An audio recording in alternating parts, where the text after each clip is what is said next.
What's up, guys? Kyle Marlette here. Welcome to Tuesday Night Hangout. It's been a couple weeks since we've had a hangout. I am here in Nashville, Tennessee, where I'm about to go do a lecture tonight. So if you're watching and you live in the Nashville area, you have until 7 o'clock tonight to come see my lecture. I'm really excited to have this guy who's joining us right now because he's a super, super nice guy. Plus, he does some pretty okay, mediocre magic. But he has a lot of great stuff. It's Ryan Schlutz. And Ryan, say hello. Hi! You said it right this time. It's Schlutz. I did. I said it right. I got it. I know things. How's it going, man? Man, I'm doing pretty good, dude. It's been really busy. I've been coming up with a new trick right now, so it's been I actually have to make it, and it's a non-card trick, so it's way outside my realm of comfortableness. Yeah. Well, hey, man, thanks for hanging out with us tonight. It's gonna be fun. Yeah. I look forward to it. Thanks for having me on. So, just in case someone's watching right now who potentially might not know who you are, or not familiar with your magic as well, give us a rundown of who you are, where you're from, what type of magic you do, what type of magic you prefer to do, things like that, just so everybody knows. Sure, man. So, born and raised in Florida. I was born in the Panhandle, Fort Walton Beach, for those who know where that is, next to Pensacola. I've been doing magic, quote unquote, since the 3rd grade. I just always did them in school, but it wasn't until high school a good friend of mine, Alex Kirkpatrick, showed me my first trick, and then ever since then I couldn't stop. I started performing like crazy. Before I knew it, I started doing paid shows, kids shows. I started volunteering. They have a charity near my house. I used to go there and do shows for the kids there. When I went to college, then I started doing a weekly walk-around show every Friday night for 4 years. So really, I got my chops at doing that. If you ever want to get your chops, do walk-around. It's brutal. So now, as of now, I've mostly been coming out with things. So last couple of DVDs with Big Blind Media, Miracles Without Moves, and then the one that just came out, Effortless Effects. So, and if you haven't noticed, I'm a card guy, pretty much. I want to come out with non-card tricks, but I suck at it. So cards are my thing. At least you know. Yeah. Well, I actually start off, every non-card trick ends in a card trick. So I start thinking, I'll have a paper clip. I'll be like, all right, paper clip. And then I'll be like, it goes perfectly onto a playing card. And then I'm right back to playing cards. So I can't stop. So. Well, actually, that's probably something I'll probably start out asking you, because you and I were just actually talking about this right before we started. I, on the other hand, have probably created maybe 2 card tricks out of my entire life. Yeah. And even if I do create a card trick, it's something that's super duper gimmicked, and it's like a whole thing, and it turns into a transformer, and that's it. It's not like an actual card effect. It's more of a visual card thing. Yeah. But for someone who does do mostly strictly card magic, what are your thoughts on? Do modern audiences appreciate card magic as much as magicians do? Do you feel as though, like, I mean, I don't know if you do walk around or strolling or anything like that, but like, do you feel as though people, when you bring on there's like this cliche of like you pull out a deck, people go, oh, here comes this crap, you know. But do you find that is the case, or do you try to change your mind if it is, or what are your thoughts on just doing card magic in the modern world? I mean, I did restaurant work and walk around for years, all through college and even today. And I pretty much strictly do card tricks for walk around. I just think what I do for me is, instead of just doing a traditional, hey guys, pick a card please. No, I always try to make it something that's more catchy, something more visual. Like for instance, like Jay Stinky's snow globe effect. You know, you're familiar with it? Yes. Yeah. You know, things like that, simple things for tables that I think sometimes magicians overlook. They think they're too trivial, too easy. But try one of those effects on an audience at a table, you'll be blown away. It's visual, it's easy to remember, and they love it. You know, so I do tricks like that. For example, in that case, they get to keep like the souvenir as well at the end. Exactly, and then so when I started doing before I started creating tricks, I was doing tricks like that had that already built-in hook, and I knew they worked. So I guess to back up a second, my magic today is very different from my magic when I first started doing walk around in restaurants, because my audience was different. Today, my audience is mostly my friends who are magicians, and I do more casual performances. So my pieces are more driven to those audiences. When I was doing restaurant magic, everything had to be quick, succinct, and to the point. And now, since I'm more a relaxed performer, I can have more of a longer, drawn-out effect and still get the same impact. So in my early days, like if my book came out, all those tricks you'll notice are quick, easy, to the point, easy reset, and can finish up in a minute if they need to. So that was definitely a driver for me in the beginning. So I kind of answered your question in a roundabout way, I suppose. Yeah, no, that's perfect. Yeah. Now let me ask you this. So something that I talk about a lot is, if you ever ask me about advice on magic and stuff, the words that I use a lot are organic, fun, and visual. Yeah. Those are like my three creative guidelines. They have to fit that. Okay. With card magic, there are plenty of visual card moments, like color changes and things like that. But for the most part, when you do, let's even say ambitious card, for example. Mm-hmm. Ambitious card, you show the card to the face, but when you put it in, it goes face down. Yeah. And then when it appears on top, it's face down. And then you only see it until when it turns over. So do you feel as though card magic is okay as is, like when you don't really necessarily see anything? Because even like if you do cards to pocket, unless you're like guys like John Carney has like that visual where the card visibly jumps across his chest down to his, into his pocket.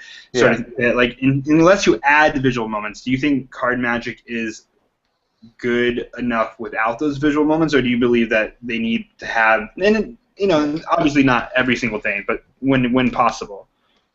I don't think they need it, but I think they need to be framed completely different if you don't have a built-in visual. I don't have a lot of visual moments except for a few tricks. So, like for instance, the ambitious card you mentioned. I know John G has a great version where he draws like a miniature car on the card, right? So it's a card that the person drew. So he has that built-in hook. The garage thing. I think he draws like a miniature car, and he has him like honk the horn and all this things. And he has he's like palming out like a little squeaker. Gotcha. You know what I'm talking about? So, well, so essentially, take a card, and you pick a card. They pick the 6 of clubs. You say, oh great, go ahead and draw your dream car on there, and they try to draw a car, like a Ferrari or whatever. And you say, and of course, just that alone, you have some built-in comedy because chances are that it's not going to be drawn very well, Mm-hmm. So you can joke with them. Oh, what is that? Is that a tire? I can't even tell. So then everyone's already laughing, and the trick hasn't even started yet. They're just drawing a picture. So to me, that's the visual moment, that interaction you're building with them. And now, when the card jumps to the top, it's no longer a card jumping to the top. It's now their actual car jumping up. And then it's something they drew is jumping to the top. So to me, it's no longer a card trick. It's something that's personal to them. And then I know John G has a great thing where he has them like honk the horn, and actually does honk, and those things like that to me separate it and make it visual. Even inherently, like you said, the ambitious card is not very visual. The card is always jumping to the top in their mind. It doesn't actually visually jump up unless you do one of those like bit card jumps. Those are cool, and I definitely throw those in there. Like card to pocket, I do a card to pocket. The card jumping to the pocket the first time, I agree. It's just like, oh, he's faster than me. I didn't catch it. So on the second phase, I do a really good one-ahead principle thing with it. So the second phase, I can literally push it in clean, show it's gone, show the hand's completely empty, have someone watch my pocket. So that second card, I'm doing like a 5-minute piece just on the one card traveling, because now I'm bringing the whole audience in. I'm having a guy watch my pocket. I'm having this guy watch my hand. So inherently the card's already in my pocket from my point of view, but it hasn't happened in their mind yet. So when I say, okay, it's going to happen now, did you see it? So you're creating this visual moment for them to actually engage. So. Well, it's also just turning something that's a simple card effect into a presentation and more of a performance than it is just, hey, now it's in my pocket. And that's what I do, and that's how I say I create the visual moment out of a non-visual thing. Well, for sure, exactly. I totally agree. Yeah. So something else that you and I were talking about before we started. I said, I don't really create a lot of card magic, and it's not because I probably couldn't. It's just because, there's so much good card material out there already that it's hard to tell when creating new card magic what's original, what's not. Yeah. So what is your creative process when it comes to creating card magic in particular? Because it is a little bit of a harder, genre to create because there is so much other card magic out there. So, like, how do you go around? Because you've created tons of material, like, tons of card effects. So, what is the process? I mean, as much as you check, it's hard to always know that someone created in a book in the 1600s. You know what I mean? So it's always hard to get it back. But I do my homework, and I do it, and I do it again, and I do it again. I'm really diligent with it. So when I come up with a new effect, I don't just put it out. I think some people just rush to market. They show one friend. Like, I have people who on Facebook send me an effect, and they're like, "Oh, is this original?" I'm like, I am not the all power of what's original, So I'm like, please don't stop at me. Just because I haven't seen it doesn't mean someone else has. Sure. So I send it to, like, I'm part of this online card website called The Second Deal. You probably heard of it. And on there, those guys, my God, they are the encyclopedias of card effects. I can show them one effect, and he'll give me 25 sources. Then other sources, I go track them down. I go have friends send me pictures of it so I can read it myself. I have a lot of the books in my library. I go buy the book if I can't find it. And then before I actually put it out, I do the research as much as possible. And I'm not afraid to share it. I send it to all my knowledgeable friends. Every convention I go to, everyone I know, hey, I'll show the effect around. Have you seen this? So it's just an extreme amount of showing people, researching it, digging it down, and then crediting it to death. Every little thing, every little move that you use in it, even if it's just a variation, you have to quote it. So this is what inspired me. So I mean, that's obviously people said that before, but I definitely believe in it when I do mine. So I mean, yeah. Is it do you find it difficult creating card magic, or is that just something that just comes natural to you? I mean, I think my whole creative process, I think that's kind of what you're getting at, is when I first started doing magic in the beginning, I didn't care to be original because I was just doing it for my spectators, and I was just doing magic for fun. But in being in restaurants and seeing how people react, I think you start actually figuring out what works and what doesn't work, right? And then that starts gearing your mind to start coming up with your own stuff. Oh, this trick didn't work. Why didn't it work? Oh, at this moment it was really flat. Why was it flat? You start asking these questions to yourself. And then if you start solving little bits and pieces, before you know it, you create this entire new effect out of a trick that you read somewhere, So, and as of now, like these tricks I'm doing, I'm getting known for these magician folder tricks. It's mainly because I love principle-based effects these days. I love reading Edit Effector and God knows, and many other resources that just have these, like Divernon. So I read these tricks, so they have this cool little crimp principle or list key card principle, and I literally can't sleep about it. I lose sleep over one idea, and my friends know it because every time I'm hanging out, I'm like, here's another idea I have with this effect. Here's another idea I have with this effect. Using just one idea, and before you know it, a bunch of crappy ideas finally fruition into some one good idea, and I'm sure it happens to you too. Sure. So, and usually my best ideas come out of happy accidents.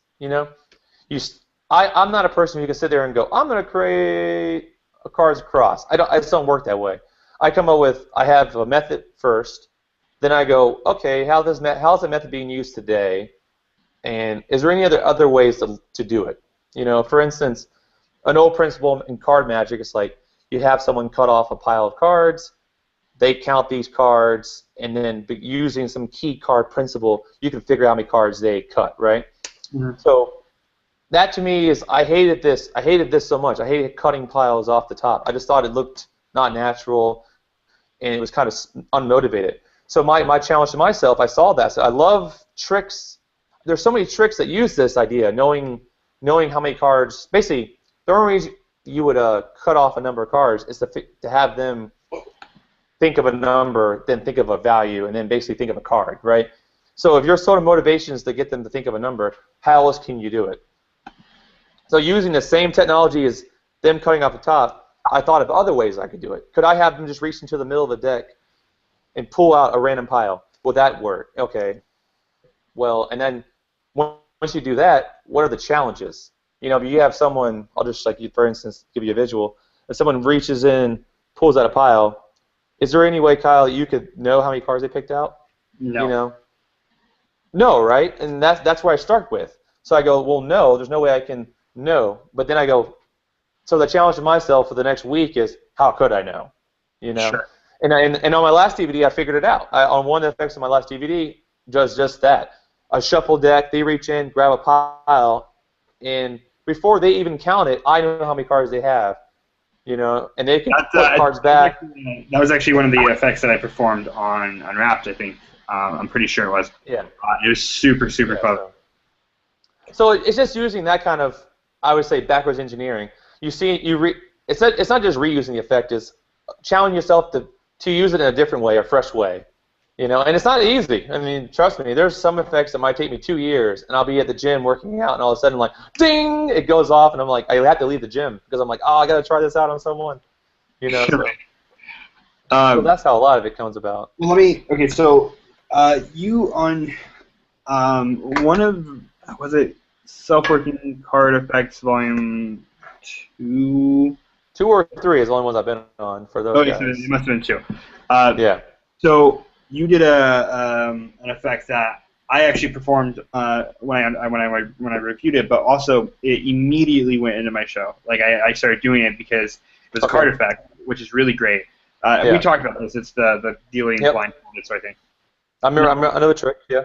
So it's so good. It's so good, which is great because it was a card effect that I performed on stage, literally for, 500 people. At least. Oh, wow. I've done bigger shows since then, but I know I've at least done it in Vegas for like 500 people, which is great because normally it's, even Matt King, who does card magic on stage, he's doing stuff that's a little more, it plays a little bit bigger. So like he does cards across or object or something like that. Mm-hmm. But yours is literally, the trick I'm talking about is literally a card, pick a card, find a card sort of thing.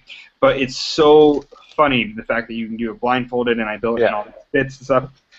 So do you think I kind of just answered my own question, but what are your thoughts on doing card magic in a stage situation or a parlor situation? Do you think it plays as good, or? Yeah. I think it's excellent that you're using that effect. I know exactly what you're talking about. It's cool because you can do it blindfold. I think I forget what I called it now. It's called Knocked Subconscious. Right. That's the name of the trick. Yeah. So that's the one where they kind of, take a card, they can lose it in a mixer of cards, and you can tell which one it is, right? They shuffled it up. So, I do card tricks on stage, but I usually, for me, the ones I do involve other props. Like, I have a trick out there where I do magnetized cards, right? It was on long ago, like my first DVD I put out, but the trick itself is just a card trick. But then I bring in the whole magnetism and electricity, and I actually have this whole comedy bit where I bring out these little, big giant balloon, and the balloon actually pops in the person's hand. But all this is just building up to this simple card trick. You know what I mean?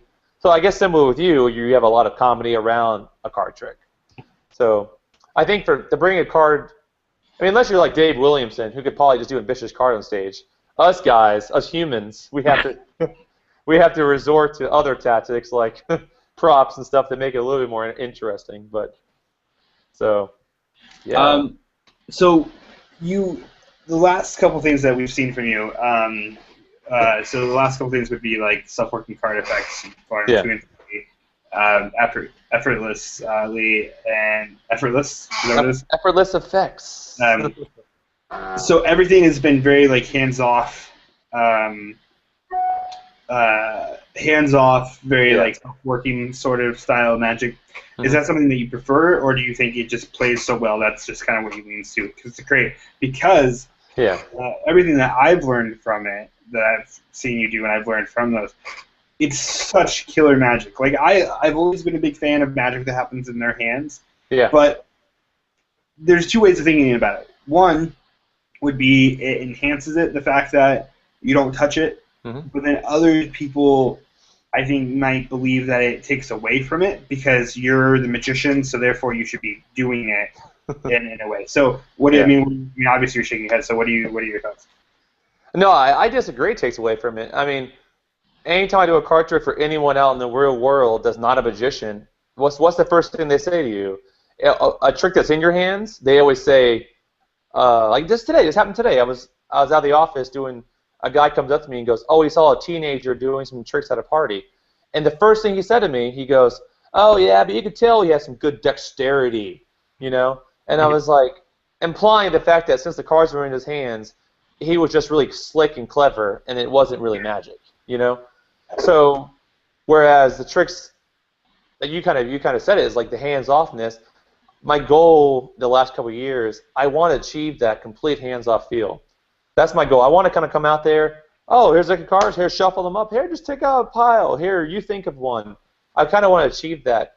The magic happens in their hands, and I have nothing to do with it. You know, because to me that's magic, right? You have no influence over it. You have no, there's no sleight of hand possible. Because every time I do a trick that's in their hands or it appears to be in their hands, their first thing is, "You didn't even touch the cards." That's their fool part. They go. Because I think laymen want to go, "Oh, he has sleeves on, he has this." They're looking for any excuse to figure out how the trick worked. So when you take away all those excuses by not touching the cards, then they're left with nothing. At that point, it has to be magic. Sure. So that's what I love about it. I totally agree with that. That's totally how I feel about it as well. I mean, I think anything that happens in their hands, even if you do, I mean, imagine if you just do a simple bending coin routine. If it happens in your hand, it's not nearly as impressive as if it happens in the spectator's hands. You know. Yep. So I'm going to ask you a question that this is one of my favorite questions to ask when we do Hangouts, and then I have a follow-up question from someone who is watching. Okay. My question is, as magicians, obviously we're a bunch of dorks, and things happen to us. And, like we've had very bad stories of like things falling horribly wrong on stage or in a performance of some sort. So, what off the top of your head, what is like just an insane horror story or any type of thing that has felt miserably wrong and gone bad while doing a performance? Oh man, I wish I prepared one. Oh god, I can think of some miracles off the top of my head. It's hard to come up with the horror ones. I think I just blocked them out. Yeah, I mean any type of story similar to that is cool. You know what? It was almost a horror story, and I'm actually glad it didn't happen. It was one of my first big stage shows, and I learned a very valuable lesson that day. And I actually didn't go wrong that day, but it almost could have been. It was okay. Here is what happened. So the old trick, the insurance policy trick, right? Yeah. And then I had insurance policy. I was young. I was doing this when I was like in high school, doing my first big stage show, and it relies on you just forcing one card, right? So I come out on stage and say I'm forcing the two of diamonds in this case. It's on top of the deck, and I come out, I introduce myself, I'm this and that, and my goal is I'm going to open with this trick. And the saddest part is I forgot whose version it was, where you pull out cards from your shoe, your pocket, you pull out envelopes, oh, wrong envelope. There's this giant joke about getting all of these cards on your body. And at the very end, you get it right, So I come out on stage, I have the card on top, all I got to do is force it, and without thinking, I cut the deck. I don't remember cutting it, and I'm screwed at this point. And then right before I go to the person to force it, I had this like sudden cold sweat come over me, like something's wrong, Ryan. Like it remembered it did it. So I quickly go, "Hey, so what was your name?" I do a quick fan. I see the two of diamonds is not on top, and I literally crap my pants. I'm like, crap, call. And then, because think how embarrassing that would have been. I would have went through this, because the whole thing relies on wrong card, and you build up to this moment with the insurance policy, and you go, it would have been in another wrong card, and I would have, and that was the very first trick of the show, so it would have been horrible. So to that day, that has scared me into so much prep. Don't trust the deck. Leave it alone. Let it sit. Be careful, because that could have been horrible. But I mean, one that did go wrong. I was doing a kid. That's why I don't do kids shows. I don't think kids show magic. I can't do it. I'm just more of an adult magician. Just the comedy and the language I use and the jokes I use are just all geared towards adults. So I was doing like a change bag routine, and I was outsmarted by like a 5-year-old, because I was just doing like a torn and restore like paper or card. So the kid, I had to rip it up, throw it into the change bag, but the kid palmed out a piece. He palmed the piece out. So when I go to restore the card, and he's like, "How'd you restore it? If I still have the corner over here."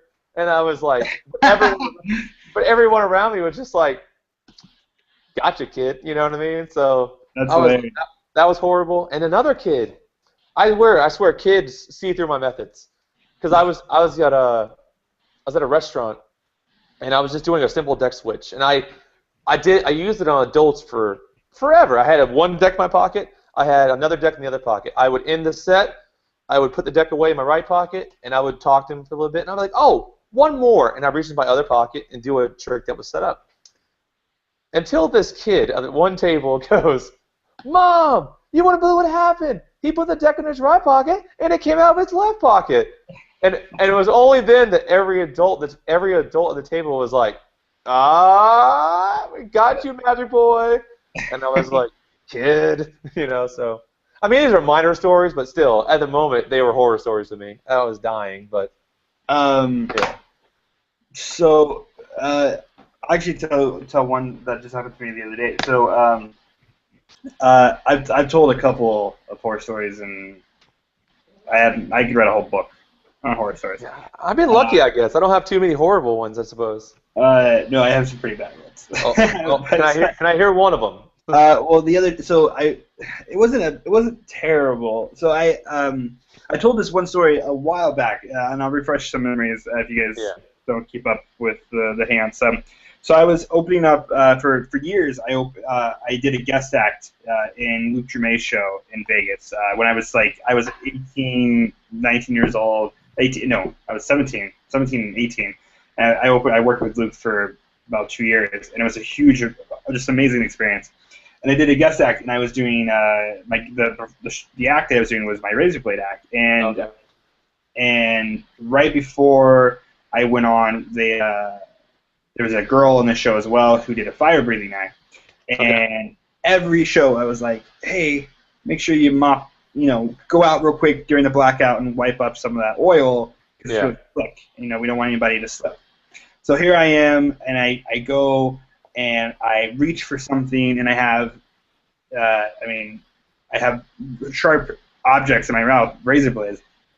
I reach for something, and because of that oil, I totally slip and fall, and I could have not used it. Because I've never cut myself ever. I've never done anything. It was awful. So anyway, going back to razor blades, so I end my show with that, and I have for years and years and years. And the other day, I did this big show, and it was in my hometown. It was like this big deal. It was a huge crowd. It was sold out. It was like they were killer audience. Yep. And then I sit down a lot in my show. Like I have 2 chairs up. It's just more casual. And I was wearing a new jacket. I had my razor blades in the lower pocket. And what happened is they fell out of my pocket and went into the crack of the seat. And I didn't know that. And this is like mid-show. So then I do a prediction at the end of the show, like this original prediction I did. And then I'm like, you know what? You guys want to see one more? Because I just did a killer trick. I could have ended there, but I wanted to do an encore of my razor blades. I'm like, you guys want to see one more? Now this is the thing. It's super dangerous. Don't try this at home. And I check my pockets, and all of a sudden my finale, like my encore, is missing. And I can't not do it. Like I just built it up like it's this big deal. Oh, man. I have no idea. And I'm looking and this is awkward. And at first people think, oh, this is a joke because I'm awkwardly looking, which is just kind of my personality anyway. Oh no! So I'm looking all over the stage. I can't find them, and I know that I have a backup, brand new pack of blades in the back in the backstage. But I was in this really old theater, and the backstage is actually beneath the stage. Oh no! Right? So I was like, talk amongst yourselves, and I just I'm hauling butt downstage. I'm looking all over, going through my suitcase, and I bring them out, and I use new razor blades in my act, but after a while they get a little dull. So, but these were brand spanking new, and so I make this joke where I'm like, don't try this at home because you could die, and I really was emphasizing how important that is because I could have died because they were so brand new. Holy crap! But yeah, that's horrible. I guess I've been lucky because I know I heard so many horror stories, but I think maybe because most of my bread and butter has been walk around where what's the worst thing that could happen? You know, one trick and you kind of go, well, I'll see you later, and you walk away. You know, you don't have to have that stage. I've heard horror stories of like people doing ring flights and diamonds falling off and. Oh God! Well, I used to do watch steals, but then, you know, then I heard one story about a guy dropping one. And I was like, never doing that again. But I didn't drop one, thank goodness. You know, but I was horrified to ever do it again. Yeah. So anyway, so the reason I brought up this whole conversation is because one of the questions that we had on the chat was it's from Ken. He says, "Do you have a go-to out for when a card trick fails?" So let's say you classic force the wrong card or something like that happens. Like, do you have a go-to in case something's not working for some other reason? Or how would you handle a situation like that? Yeah, I mean, I usually just punch the person and run away, but I mean, I guess I can come up with something. I mean, I don't know. It's always in the moment, right? That's why it's so hard to come up. I don't have a solid out because I have many outs.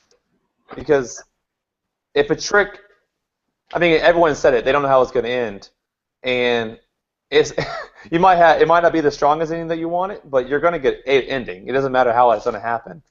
And usually the tricks I do don't really have a final ending until I get there. So I could easily go and going this way now, you know. So trying to think of a good.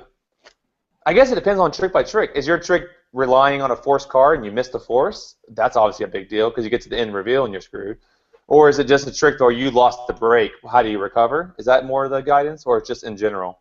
Just in general. I think it's kind of like, yeah, if something's not working, especially for you because, like, you know, most of your stuff is in the hand stuff working.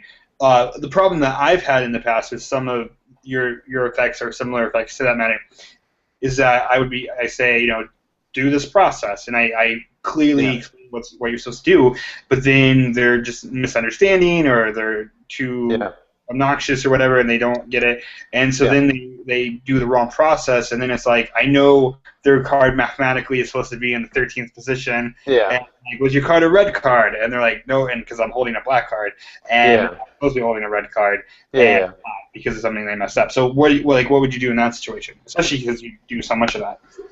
Yeah, thank goodness I don't do tricks that rely on like a mathematical placement, because that right there will always go wrong. Because you have, like, I don't do tricks where I turn around and have them count, because if you have them turn around and count, they're going to count wrong every single time. You know what I mean? So for me, a good out, which works for me, is, I mean, I know a lot of people do the call the card out and do a card to pocket, which is fine. For me, a lot of times, I'll say, oh, that was your card, the wrong card, and then I'll simply just leave it on top of the deck. I will go through, I'll call the right card, and I'll just say something. Oh, that's so strange. The 8 of clubs, sometimes you give it a little twist. I'll do a simple, you know, we call it, I'm blanking right now, on the twirl change, right? And then I'll twirl change it to the right card, and then I mean, for me, it's powering through it. So as soon as it goes wrong, I go, that's interesting, and I just take over the card. I go into Danny D. Ortiz mode, and I just say, oh, is your card the 8 of spade? Oh, don't you mean the... Oh, that's a horrible change. I just did a change to an 8 to an 8. That's horrible. So I'm going to do a change here. Say their card was a queen. So in the case here, I'll be like, oh, the 8 of clubs. Oh, you mean your card was the queen of diamonds? And then I'll literally be like, that's so interesting. Here, sign the card. Boom. And then I'm just going into the next trick. They have zero time. They have 0 time to react. Now I'm going to a vicious card to pocket, whatever. The fact is, you found the card, you did a magical change, and you're moving on. You know, that's how I would cover it, and that's how I have covered it.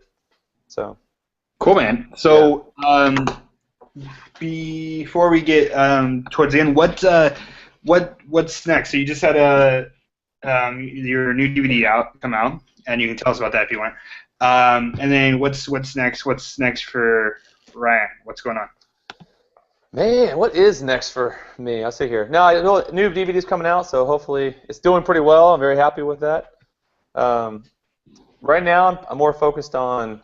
I'm obviously working on new things, but like I said, right now I'm actually challenging myself to come up with a non-card trick, which is so far going well, but it's taking a lot more effort in planning than I thought it was going to take. So I don't know if it'll be coming out. It's going to be more for my my own show, because I'm mostly a walk-around guy. So my new goal is to actually develop a short 20-minute little stage show just to perform with. So Sure. so that's what I'm working on now and tightening that up. And I'm gonna try it out. I'm going live with it next month. So fingers crossed. Or I could have my first horror story next month.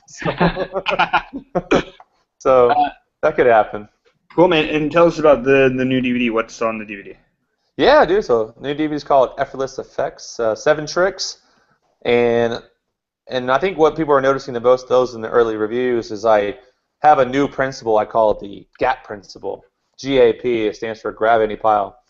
And what that principle lets you do is, for me, I told you I love the hands-off magic. So imagine being able to take a deck of cards. They can shuffle it up. They can then take out a pile anywhere they want, shuffle the pile up, think of one of the cards, shuffle that pile up, put it back in the deck, and shuffle the deck.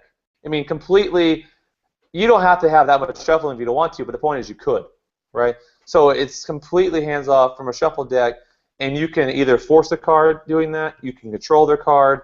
The fact is, you know the card that they picked immediately, pretty much.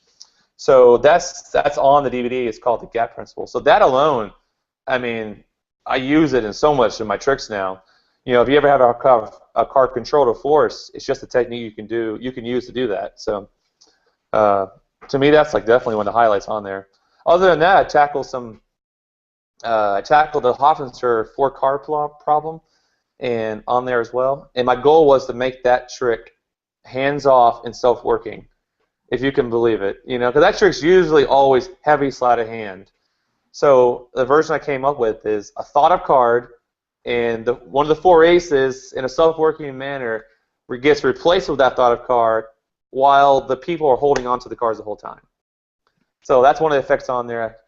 Check it out, Kyle, when you finally watch the DVD. I think you'll like that one. That's awesome, man. Yeah. That routine came out of, like, going back to the earlier question, like how's your creative process work? That routine to me is the highlight of how my brain works when it comes up with tricks. Because basically, in that routine, I had a way to have someone think of a card and me to know what it is. But okay, so what? You know, how does that help me? You know, I didn't want to just like, oh, hey, think of a card. Oh, 5 diamonds. You know, I wanted something that was more interesting, something that I could do a trick with. But then the method had one inherent problem. It relied on something that could go wrong, say, 10% of the time, because I found out spectators, they don't know cards as well as magicians. So there would always be, like, they never knew of, like, oh, is the ace higher than a king? Or they just had trouble figuring out what was what. So I would, like, but that problem actually ended up going into the solution of the trick you see on the DVD. So what was a problem ended up being the best thing that ever happened to me. So because in trying to solve the problem, the whole routine was born. So that's usually how I work. I have a method, and I try to figure out everything that can go wrong with it, and also everything that person could think the method is, and then I just try to cross them all off. Okay, cancel out, cancel out, cancel out. And once I get rid of all of them, usually my trick is finished. You know, I usually go, okay, I'm good with it. You know, but so that's the new DVD, and there's also 5 more tricks on there I didn't even talk about. But yeah, dude. So what else is going on with you? What's going on? You asking me? Nothing. I'm doing a lecture tour. I have a couple more lectures, and then I get to go home. Nice. And I got some consulting stuff. For those who don't know, I do a lot of magic consulting for TV magicians and whatnot. Yeah. And then go back on the road for some more lectures. So I'm all over the place. But thanks for asking how I am. Yeah, man. I want to get into the consulting. You got to bring me along with you, Kyle. I got to get into this. I will. Whenever we need some super badass card tricks. I'll be your guy. At least I'll make something up. I do have some ideas that, like, I think you brought it up. I have so many ideas that I can't physically achieve. I need a team and a budget. So I have so many ideas. I'm like, if I had a bigger budget, I could come up with some cool stuff. Usually I go, what's practical within my means? And then I have to slow it down a little bit. But cool, man. Thanks so much for hanging out with us. I really appreciate it. Yeah, man, no problem. You mind if I end on one cool story? Yeah, tell us. Yeah, so want to hear the coolest trick I ever did? I'm going to ask you the question. I'm going to ask my own question. The fact that you lost 50 pounds and look super awesome. Hey, man, that 50 pounds was not easy. Yeah, I swear, you go on YouTube, for you guys who don't know me, I was 50 pounds heavier before. Go look at my Penguin lecture and look at me on this video. You'll be like, who is this guy? And I Which grew is my really hair out. frustrating that he's like, oh yeah, look how heavy I was, and then I'm just like, come on. I was pretty big, though, man. I was pretty big. So anyways, coolest trick I've ever did, I have to tell you, because it's, you know BJ Bueno? You ever heard of him? I don't think He's so. he's like an underground card legend. I think some people know, some people don't know, but he actually lives in Orlando. But we were jamming one night, and we came up with this card effect, but no one's ever did it, so I tried it on my, well, then it was a girlfriend. Today, it's my fiance, but that was like 10 years back. And we're getting married soon, so soon to be wife. So the trick is this. Imagine I was in the car. I had my fiance with me, in the car with me, and then I said, while we're driving, down a back road, I'm safe, okay, and then have her hold the deck, tell her, pick any card you want out, fantastic. Put it back, shuffle it up. I take the deck, I throw it outside the window. It actually goes onto the windshield. And imagine we're going at like 40 miles an hour, 30 miles an hour. All the cars hit the windshield and they're stuck like this, right?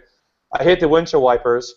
The windshield wipers turn on. All the cars go flying off, flying off, flying off. Finally, one card is stuck, impaled onto the windshield wiper. And then sure enough is their card. You know what I mean? The card they picked. So. And that was that's probably the coolest trick I've ever did in my life. Because think about it, it's awesome. So if you want to know the method, I'll tell you. Just IM me. I'll tell you. I'll teach you the secrets of the way. But only for those who are safe. But yeah, man. Cool, man. Well, thanks so much for joining us, and we will see you guys very, very soon. So cool, man. Thanks for having me on, dude. Appreciate it, dude. Bye. All right, man.